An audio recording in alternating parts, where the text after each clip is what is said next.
Nakuna ng video ng lokal na pamahalaan ang engkwentro sa pagitan ng militar at ng New People's Army noong ika-11 ng Agosto. Sa loob ng maraming dekada, naging bahagi ng kasaysayan ng Pilipinas ang armadong tunggalian sa pagitan ng pamahalaan at New People's Army. Sa paglipas ng panahon, maraming buhay ang nawala at maraming pamilya at komunidad ang naapektuhan sa sigalot. May mga dating kasapi ng NPA na nasawi sa mga engkwentro.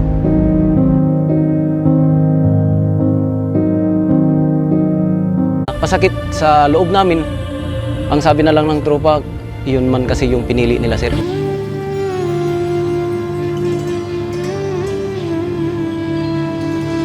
May kahulugan ang pagpasok ko pag-NPA. Ilan yung member? Si Tinta kami. Nakadamo ko. Handain po siya. Habang ang iba naman ay pinipiling magbalik loob sa pamahalaan upang magsimula ng panibagong buhay kasama ang kanilang mga mahal sa buhay.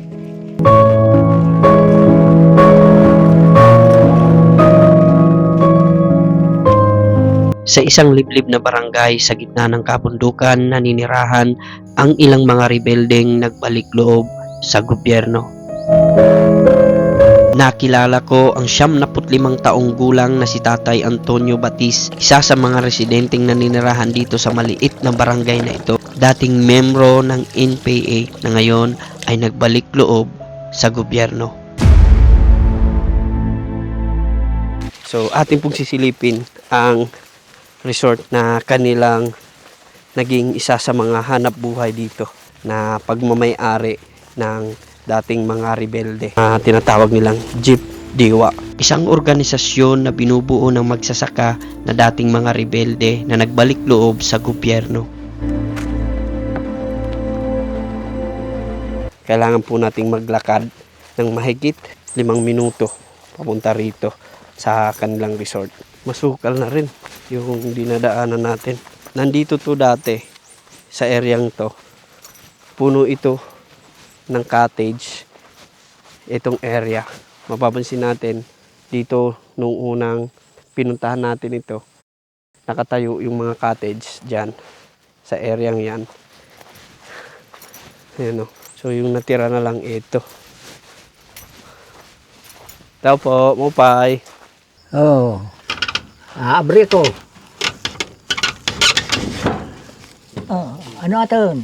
Oy, magandang umaga po, Itay. Oo, maupay man, nga ka. Ako po si Milber. Ako si Antonio. Dito ko nakilala si Tatay Antonio na nagpapahinga sa kanyang kubo kung saan nakatayo ang dating resort na ibinigay ng gobyerno sa pamamagitan ng Jeep Diwa, isang organisasyon na binubuo ng mga dating rebelde na nagbalik loob sa gobyerno, ngunit sa paglipas ng panahon ay bigla na lang naabandona.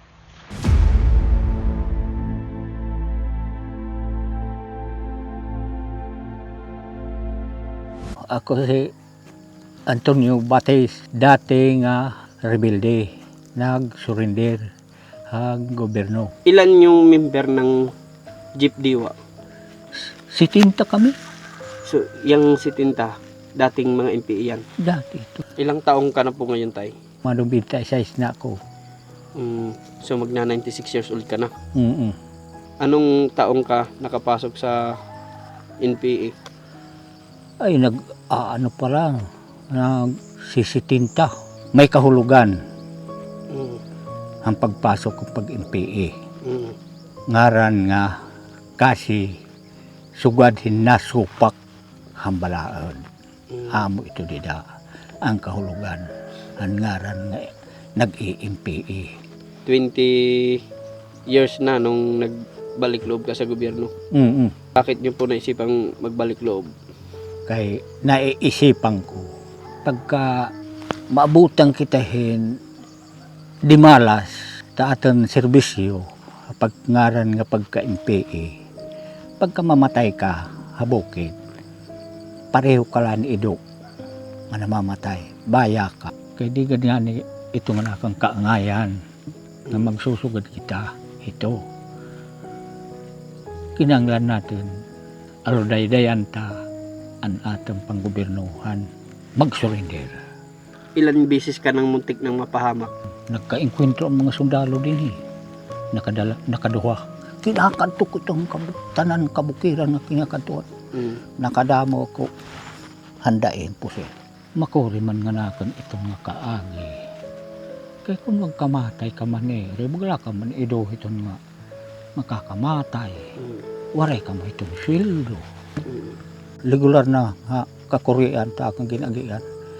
Nag-agi akong pagtimpapon pa. So, naabutan mo yung panahon ng hapon? Naabutan ko pa ang hapon. Paano pong nasabi yung naabutan na po? Nakita niyo po na nagira? Nakita ko din buong din kinistahan ini din Primero hapon.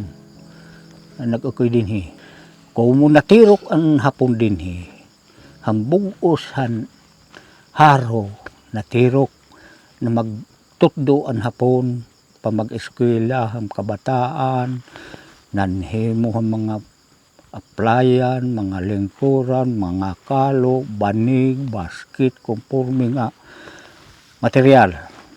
Ito gintutduhan hapon. Tinuruan pala kayo ng mga hapon para gintutduhan. gumawa ng mga bagay na pwedeng pagkakitaan? Oo, pwede nga mahimuan mo ang kwarta. Magkakwarta ka talagod.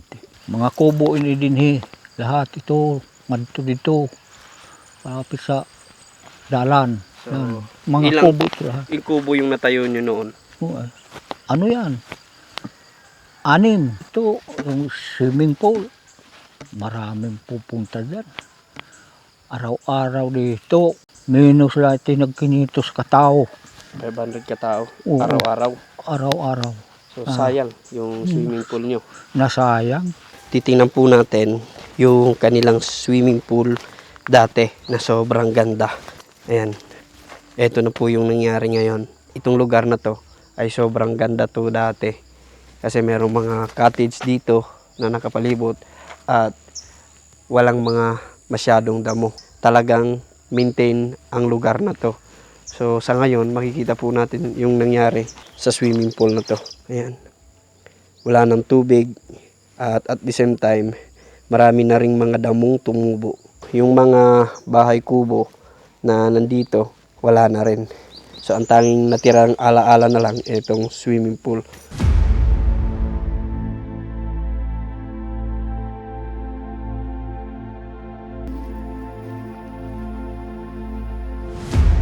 Bagamat nalulungkot man si Tatay Antonio sa pagkawala ng kanilang resort na isa sa hanap buhay nila dito na ibinigay ng gobyerno, ay naging abala naman siya sa pagsasaka at pagtatanim ng iba't ibang klase ng gulay.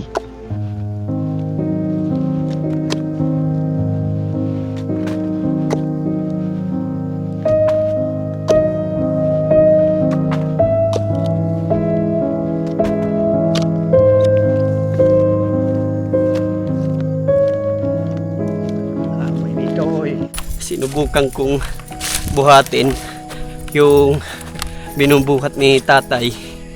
Grabe, sobrang bigat pala. Hindi ko lubos akalain na sa edad na 75 ay kaya pa ni Tatay Antonio na magtrabaho ng ganitong klaseng mabibigat na trabaho. Aray ko,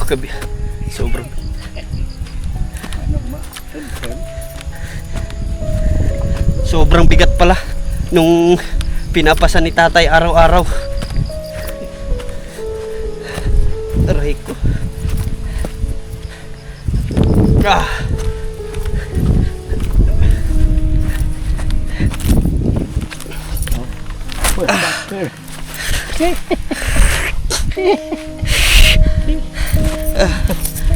Aray ko, tay. Sa pagkawala ng kanilang resort na isa sa mga pangunahing hanap buhay nila dito at ang pagkawatak-watak ng kanilang mga membro, ay ang pinagkukunan ng hanap buhay ni Tatay Antonio ay ang pagkukopras at pagtatanim ng mga gulay. Ano yung madalas hanap buhay niyo dito? Pag tanim ng mga gulay.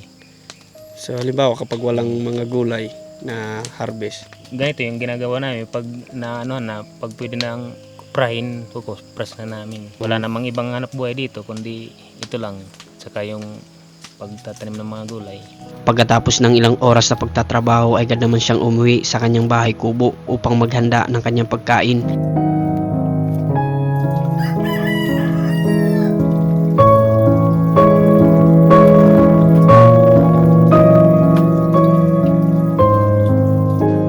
Isa sa mga sekreto ni Tatay Antonio kung bakit malakas pa rin siya sa edad na 75 dahil sa kanyang mga kinakain. Bihira lang makakain si Tatay Antonio ng kanin, kaya naman ang pangunahin niyang araw-araw na inihahain para siya makakain ay ang kamuting kahoy at ang mga gulay na kanyang pananim.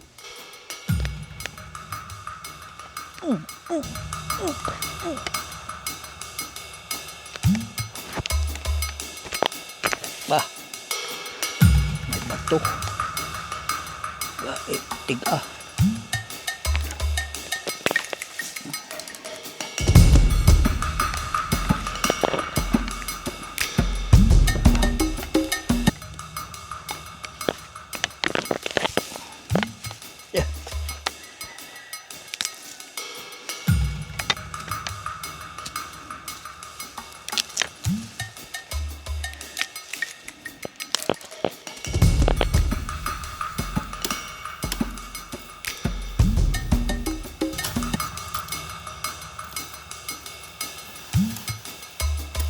May bumili dito kay Tatay Antonio ng isang basket na kamuting kahoy. Nagkakalaga ng 150. Mga taga saan kayo? Taga dun sa baba? Yan nahan. So, yan yung binili ng mga taga ibaba kay Tatay Antonio. So, ito yung mga tanim niya dito. Mga kamuting kahoy. Tsaka meron pa sobra pang itatanim nila yan. Kaya ito pang gadlit ang ito, ando na.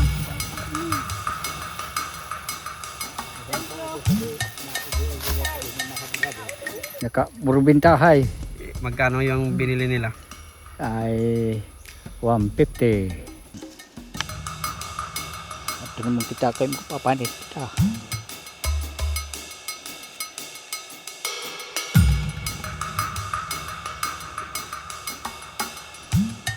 Pagkatapos niyang magbenta ng kamuting kahoy, agad naman siya maghahanda para sa kanyang tanghalian.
Okay, nas na.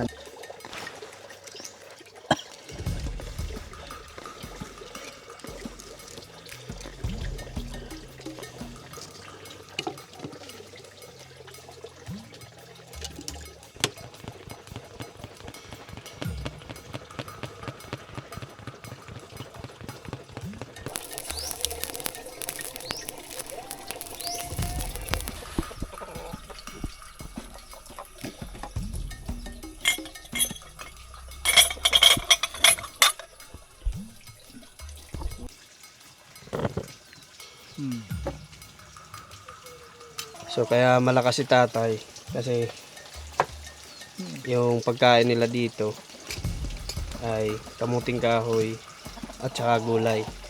Gulay nga So biruin mo yun, 95 years old na siya. Pero malakas pa rin, kaya pang magbuhat, kaya pang magtanim. Grabe. Ayan yung sikreto bakit humahaba yung buhay ni tatay. Dahil sa mga kinakain. Bira lang sila makakain dito ng karne. Hindi parati nakakain ng karne. Kamuting kahoy, pinadisan ng kuan opo.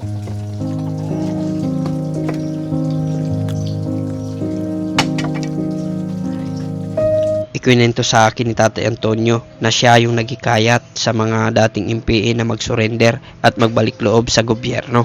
So ikaw pala yung nagdadala ng mga dating MPA na mag-surrender sila? Hindi rin na hiragusto. Ako nga pagpapalo. Piray na akong ipasurinder ng mga MPA. Indadara ko Tacloban. Ako nadara ngadto ka kampo dito Tacloban. Ano yung mensahe nyo sa mga gustong mag-MPA? Ako lang mensahe, mga kabataan, kay mararayagan hiton, ayaw kamo ito, ayaw kamo ito. Kay maraot ito, kamo pwede didak. Maguol ito. Sarasag ka nga nakang ito kabukiran. Lakat nga nakang besan ngain. Laka mo nga nakang tutumong. Ang tod nga nakang nga, ingin kikirita ka mo nga nakang mga kontra niyo. May naigo, namamatay. Di na ako dito, mara dito to'y, okay ka mo ito. Maupay panganakon pang puro panalakang pagpasokol, maupay pa.